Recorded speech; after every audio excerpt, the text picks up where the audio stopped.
ಉಡುಪಿ ಪರ್ಯಾಯ ಉತ್ಸವವನ್ನು ಸರಳವಾಗಿ ನಡೆಸುವ ಬಗ್ಗೆ ಅಧಿಕಾರಿಗಳೊಂದಿಗೆ ಶಾಸಕ ರಘುಪತಿ ಭಟ್ ನೇತೃತ್ವದ ಪರ್ಯಾಯೋತ್ಸವ ಸಮಿತಿಯ ಸಭೆ ನಡೆಯಿತು.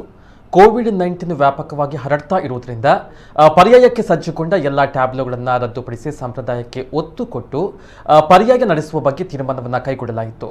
ಸಭೆಯಲ್ಲಿ ಜಿಲ್ಲಾಧಿಕಾರಿಗಳಾದ ಕುರ್ಮಾರಾವ್ ಎಂ, ಜಿಲ್ಲಾ ಪಂಚಾಯತ್ ಮುಖ್ಯ ಕಾರ್ಯನಿರ್ವಹಣಾಧಿಕಾರಿಗಳಾದ ನವೀನ್ ಭಟ್ ವೈ, ಪೊಲೀಸ್ ವರಿಷ್ಠಾಧಿಕಾರಿಗಳಾದ ಎನ್ ವಿಷ್ಣುವರ್ಧನ್, ಅಪರ ಜಿಲ್ಲಾಧಿಕಾರಿಗಳಾದ ಸದಾಶಿವ ಪ್ರಭು ಹಾಗೂ ಪರ್ಯಾಯ ಉತ್ಸವ ಸಮಿತಿಯ ಸದಸ್ಯರು ಉಪಸ್ಥಿತರಿದ್ದರು. ಈ ಬಾರಿಯ ಕೃಷ್ಣಾಪುರ ಮಠಾಧೀಶರ ಪರ್ಯಾಯ ಮಹೋತ್ಸವವನ್ನು ಸರಳವಾಗಿ ಆಚರಿಸಲಿಕ್ಕೆ ಮತ್ತು ಕೇವಲ ಸಾಂಪ್ರದಾಯಿಕಬದ್ಧವಾಗಿ ಆಚರಿಸುವಂಥ ನಿರ್ಧಾರವನ್ನು ನಾವು ಪರ್ಯಾಯೋತ್ಸವ ಸಮಿತಿ ಪೂಜ್ಯ ಸ್ವಾಮೀಜಿಯವರ ಒಂದು ಅಪೇಕ್ಷೆಯ ಮೇರೆಗೆ ಈಗಾಗಲೇ ನಿರ್ಧಾರ ಮಾಡಿದ್ದೇವೆ. ಆ ಪ್ರಕಾರ 17ನೇ ತಾರೀಕು ಸಂಜೆ ಪರ್ಯಾಯ ಶ್ರೀಪಾದರಿಗೆ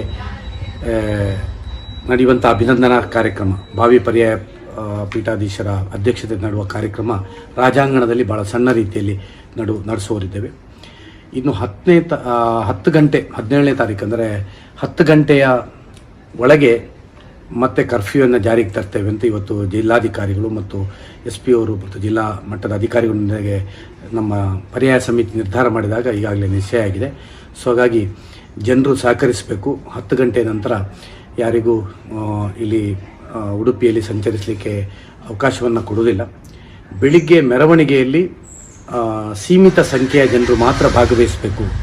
ಅಂದರೆ ಸಾಂಪ್ರದಾಯಿಕವಾಗಿ ಸ್ವಾಮೀಜಿಯವರ ನಮ್ಮ ಸಾಂಪ್ರದಾಯಿಕವಾದಂಥ ವಾದ್ಯ ವೇದ ಘೋಷಗಳೊಂದಿಗೆ ಅವರನ್ನು ಸ್ವಾಗತ ಮಾಡುವಂಥದ್ದು ಮತ್ತು ಸ್ವಾಮೀಜಿಯವ್ರನ್ನ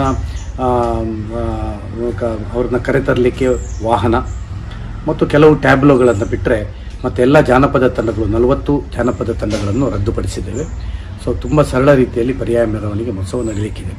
ನಾನು ಸಾರ್ವಜನಿಕರಲ್ಲಿ ಎಲ್ಲರಲ್ಲಿ ವಿನಂತಿ ಮಾಡಿಕೊಳ್ಳುವಂಥದ್ದು, ತಾವು ಮತ್ತೆ ಪುನಃ ಪರ್ಯಾಯದ ಮೆರವಣಿಗೆಗೆ ಬಂದು ಅಲ್ಲಿ ಅನಾನುಕೂಲತೆ ಆಗುವಂಥದ್ದು, ತಮಗೆ ಅಲ್ಲಿ ಅವಕಾಶ ಇಲ್ಲದೇ ಇರುವಂಥ ಸಂದರ್ಭದಲ್ಲಿ ತಾವು ಲೈವಲ್ಲಿ ಈ ಒಂದು ಪರ್ಯಾಯದ ಮೆರವಣಿಗೆಯನ್ನು ವೀಕ್ಷಿಸುವಂಥ ಅವಕಾಶ ಇದೆ.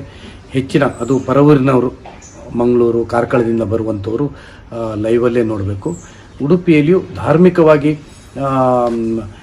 ಕೆಲವೇ ಜನರಿಗೆ ಮಾತ್ರ, ಸೀಮಿತ ಜನರೊಂದಿಗೆ ಆ ಪರ್ಯಾಯ ಮೆರವಣಿಗೆಯನ್ನು ಮಾಡಬೇಕು ಅಂತ ನಾವು ನಿಶ್ಚಯ ಮಾಡಿದ್ದೇವೆ. ಯಾಕಂದರೆ ಕೋವಿಡ್ನ ಸಂಖ್ಯೆ ಉಡುಪಿಯಲ್ಲಿ ತುಂಬ ಜಾಸ್ತಿ ಆಗ್ತಾ ಇದೆ.